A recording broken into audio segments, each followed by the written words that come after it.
ये समझ रहा है कि ये डर गए हैं, तो ये आपकी गलत फहमी है। डर तो उसी दिन मालूम पड़ गया था जब 4 से 5 जिलों की पुलिस जोधपुर से लगा करके बारवा तक लग चुकी थी। डर तो उसी दिन मालूम पड़ गया था। और किस डर की बात कर रहे हैं? मैं कहना चाहूंगा समस्त जितने भी गांवों के अंदर लोग रह रहे हैं उनसे कि ऐसे लोगों के साथ जो लोग खड़े हुए हैं, ऐसे लोगों के साथ जो लोग खड़े हुए हैं, जो झूठे मुकदमों में फंसाने का प्रयास करते हैं, क्या इस देश के अंदर हर हिंदू को समानता का अधिकार नहीं है? मैं पूछना चाहता हूं, किस संविधान की बात कर रहे हैं? जब जिस समय संविधान बाबा साहब अम्बेडकर जी ने लागू किया था, उस वक्त की बात अलग है और इस वक्त की बात अलग है। इस वक्त हर आदमी अपनी आराम से जिंदगी जी रहा है, भाईचारे से जी रहा है, लेकिन कुछ राजनीतिक गतिविधियां करने वाले लोग ये चैन से इनको जीने नहीं देंगे, ये चैन से इनको 2 वक्त की रोटी खाने नहीं देंगे। ये लोग यहां पर आकर के भड़काऊ भाषण देना और केवल उनका विषय राजनीतिक है, बाकी कुछ भी नहीं है। क्या किसी दलित को रोजगार दिया है? क्या रोजगार देने की बात कही है? मैं पूछना चाहता हूं समस्त दलित समाज से भी। यहां पर कई दलित बहन बेटियों के साथ कई बार अत्याचार हुआ है। हम लोग वहां पर पहुंचते और हम लोगों ने आवाज उठाई है।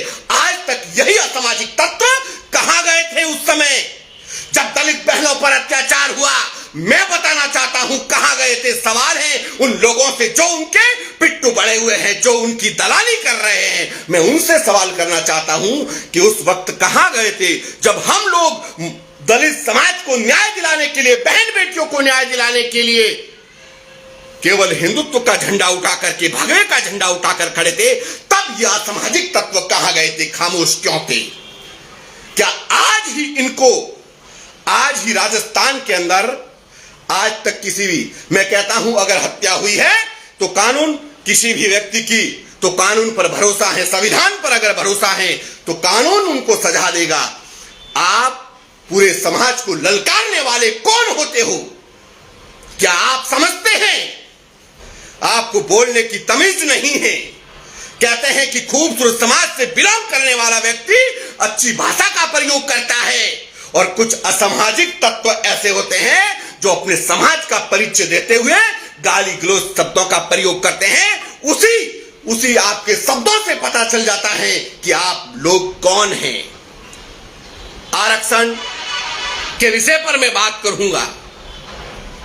प्रशासन ने कि आरक्षण आज अगर दिया जाए, हम राजस्थान सरकार से और केंद्र सरकार से भी मांग करते हैं कि आरक्षण रूपी बीमारी को जड़ से खत्म करना होगा।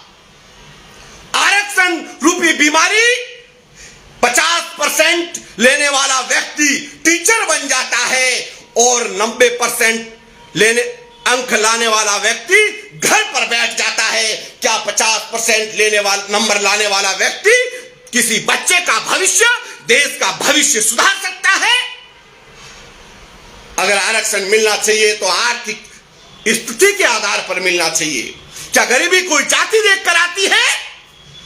क्या राजपूत समाज में कोई गरीब पैदा नहीं होता है, या राजपूत समाज में कोई गरीब पैदा नहीं होता, या जाट समाज में कोई गरीब पैदा नहीं होता है, या पटेल समाज में कोई गरीब पैदा नहीं होता है? तो किस आधार पर आरक्षण देकर के गरीबों के हक का आप छीन रहे हैं? मेरा सवाल है इन सरकारों से, और मेरे देश के हर युवा को जागने की आवश्यकता है और इस आवाज को बुलंद करके आपको भी आगे आने की आवश्यकता है और आरक्षण रूपी बीमारी और SC/ST एक्ट के तहत आवाज उठाने की आवश्यकता है।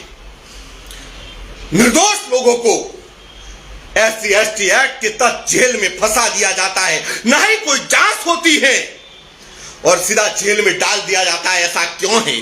क्या दूसरे व्यक्ति को जीने का अधिकार नहीं है? क्या इस देश के अंदर कानून केवल कुछ समाजों के लिए ही लागू है? क्या इस देश में समानता का कानून नहीं बन सकता? मेरा सवाल है मेरे देशवासियों, और इसी आवाज को लेकर के अगर जयपुर विधानसभा का घेराव करना पड़े या फिर दिल्ली संसद भवन का घेराव करना पड़े, तो एक तारीख फिक्स करके हम घेराव करेंगे और आवाज उठाएंगे कि SC ST एक्ट को खत्म किया जाए। जिसके साथ अन्याय अत्याचार होता है मुकदमा लागू कीजिए, लेकिन सभी को समानता का अधिकार होना चाहिए। झूठे मुकदमे बर्दाश्त करके आप जेल में डालोगे, डराओगे, धमकाओगे और फिर कहते हो कि शोषण हो रहा है। शोषण तो मुझे ये लग रहा है कि जिन लोगों पर SC ST के झूठे मुकदमे हो रहे हैं, शोषण तो उन लोगों का हो रहा है जो लोग गरीब होने के बाद भी आरक्षण से वंचित है। शोषण तो उन लोगों का हो रहा है जो लोग गरीब होने के बाद भी आरक्षण से वंचित है।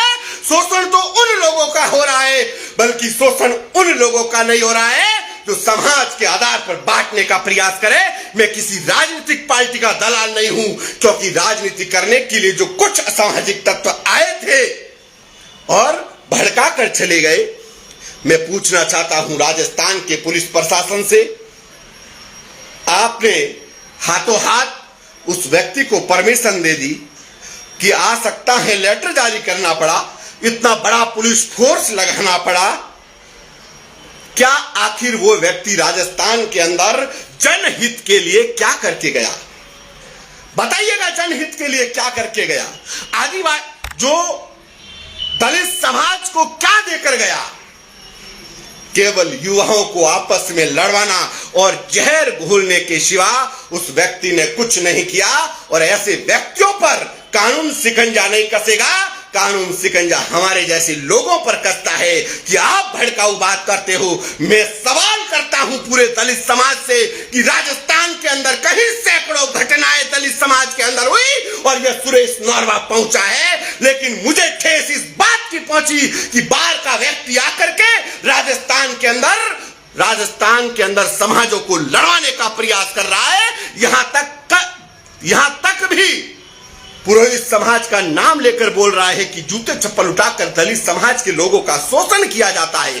12 महीने में ठीक कर दूंगा। मैं आपसे सवाल करना चाहता हूं, जिस गांव में आप रहते हैं और उस गांव के वासियों, दलित समाज से लोगों के सवाल कीजिएगा कि बताइए किस दिन आपको जूते और चप्पल उठा करके हमारे घर के आगे से निकलना पड़ा? बताइए किस व्यक्ति को नंगा पैर घर के आगे निकलना पड़ा? ऐसा राजस्थान के अंदर शायद कोई गांव नहीं होगा जिसमें दलित समाज के किसी व्यक्ति का शोषण हो रहा हो। आपसी प्रेम भाईचारे से रहने वाले लोगों के अंदर ऐसे भड़काने वाले लोग की बातों में आने वाले युवा पीढ़ी से कहना चाहूंगा कि आप अपनी भाषा शैली का प्रयोग कीजिए।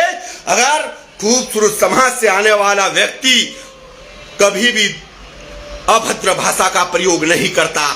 अभद्र भाषा का प्रयोग केवल कायर लोग करते हैं और कायरों की श्रेणी में आते हैं, क्योंकि और आरक्षण तो खत्म होकर रहेगा, क्योंकि ये लड़ाई हर हिंदू को जीने का अधिकार है, हर हिंदू को समानता का अधिकार है। और SC ST एक्ट किस बात का एक्ट? मुझे बताइए किस बात का एक्ट? जब इंसान सभी हैं, मनुष्य सभी हैं, केवल जातियों में बटे हुए हैं और उसके बावजूद भी एक व्यक्ति के खिलाफ SC ST एक्ट का झूठा मुकदमा करके उसको साजिश के तहत फंसाकर जेल भेज दिया जाता है। और दूसरा, कमेंट करते वक्त भी सोचता है, क्योंकि आप अगर इतने लोग जो गलत कमेंट कर रहे हैं वो आप अपने संविधान का और कानून का और SC ST एक्ट का दुरुपयोग कर रहे हैं, ये आपको बता देता हूं। और आपके खिलाफ अगर कोई भी एक टिप्पणी कर दे तो आप तुरंत प्रभाव से थाने पहुंच जाते हैं। बड़े शर्म का विषय है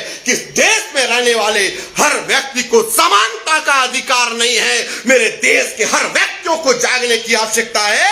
इससे आगे कुछ नहीं कहूंगा साथियों। और एक बहुत बड़े ऐलान करने के बाद SC ST एक्ट को खत्म करके और आरक्षण रूपी बीमारी को खत्म करने का बिगुल हर घर से फूंकना होगा, अन्यथा मैं आपसे कहना चाहूंगा आने वाला समय बड़ा भारी हो जाएगा, आने वाला समय बड़ा भारी हो जाएगा।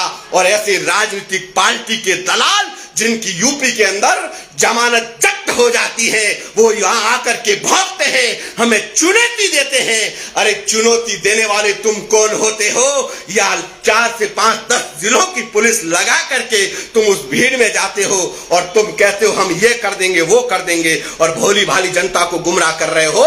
इस तरह की ये राजस्थान कभी भी बर्दाश्त नहीं करेगा, क्योंकि दलित समाज के नेता राजस्थान के अंदर स्वयं बैठे हैं। 12वां गांव स्वयं सक्षम है जो इस आपसी से तालमेल को निपटाया जा सकता है, और कानून की लड़ाई है तो लड़ा जा सकता है, कानून जिसको सजा देगा। लेकिन आप कौन होते हो जो भाईचारे को बांटने वाले हैं? अगर जो लोग भाईचारे को खत्म करने का प्रयास कर रहे हैं, तो मेरे गांव वालों से निवेदन है कि आप अपने अपने गांव में ध्यान रखिएगा, और इस पर जो कमेंट कर रहे हैं उस व्यक्ति पर भी निगरानी जरूर रखिएगा। अगर गलती एक बार कर सकता है तो बार बार कर सकता है। जय हिंद, जय भारत, जय श्री राम, जय गौ माता। मेरा चैनल, आपका चैनल, समाज का चैनल, देश का चैनल NV News 24/7 को आप लाइक करें, सब्सक्राइब करें और ज्यादा से ज्यादा इसकी वीडियो को शेयर करें, ताकि हर खबर को मैं